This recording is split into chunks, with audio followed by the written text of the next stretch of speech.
When we add al to the end of a base or root word, we can form an adjective, and when we add ly, we can form a adverb or an adjective. So our words today are annual, manual, casual, visual, virtual, residual, unusual, eventual, perpetual, and individual. So if you have a look, the al is sitting at the end of all of those words. Do be careful, because in some of these words you've got this u, so don't leave that out. Visual, virtual, etc. Now, if you've got a short vowel sound at the start, you've got the double consonant after it, so be aware of that. You've got this s, vij, making a zh sound there. Got some R-controlled vowels happening. It's quite a bit in here.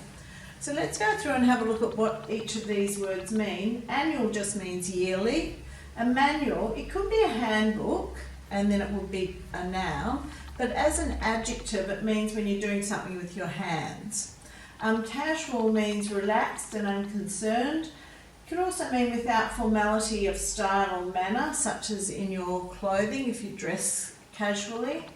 It also means not regular or permanent, and it can also mean happening by chance.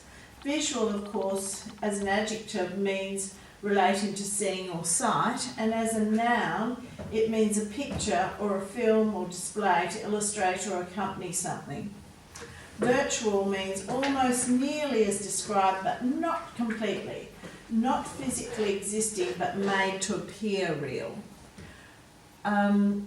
Residual means left over. Unusual means not commonly occurring or done. Eventual means resulting. Perpetual means endless, and individual means unique. You know to cover, write and check the words at the top. Down here you're looking for antonyms, so we've given you 3 words. We want you to find the list word that means the opposite to each of these. Fill in the gap with the missing list word. Once again, you need to know the meaning of these words to be able to fill the sentence correctly. Synonyms mean words that mean the same as these given words, so look to your list words above. Complete with the list word. We're looking at common word pairs here, so what would go with each of these given words? Now down the bottom you have to fill in the gap with the list word, then finish the sentence. So the first gap in each sentence has to be a list word. If you can, you could try to use some other list words to finish the sentences too. This day 3, we want you to make the list words into adverbs by adding ly, then choose 2 of them and use each in a sentence. So you're going to do 2 separate sentences there. Make the list word into a noun, then use it in a sentence. Now we've given you the prompts here, so you get the words correct, and make sure your sentences are interesting. So you could use some adjectives to go with those nouns. Make the list word into a verb, then use it in a sentence.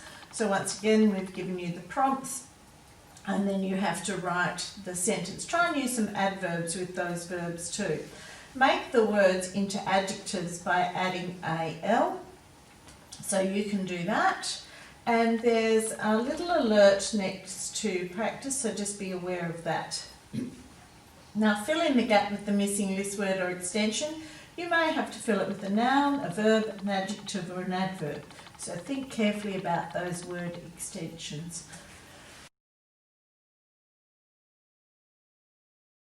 Signal words and phrases. So signal words and phrases help establish relationships between ideas within sentences and paragraphs.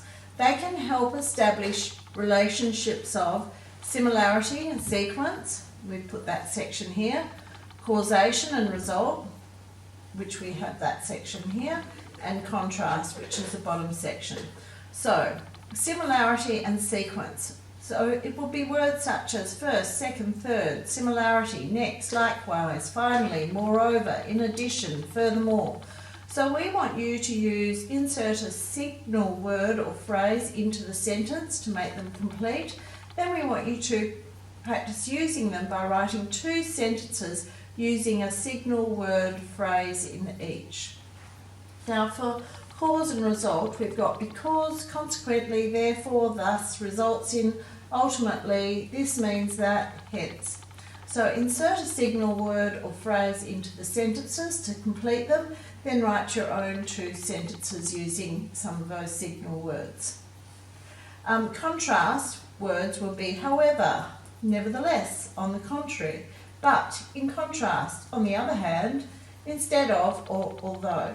So once again, insert a signal word or phrase into the sentence to complete them, then write your own 2 sentences using one of these signal words in each sentence.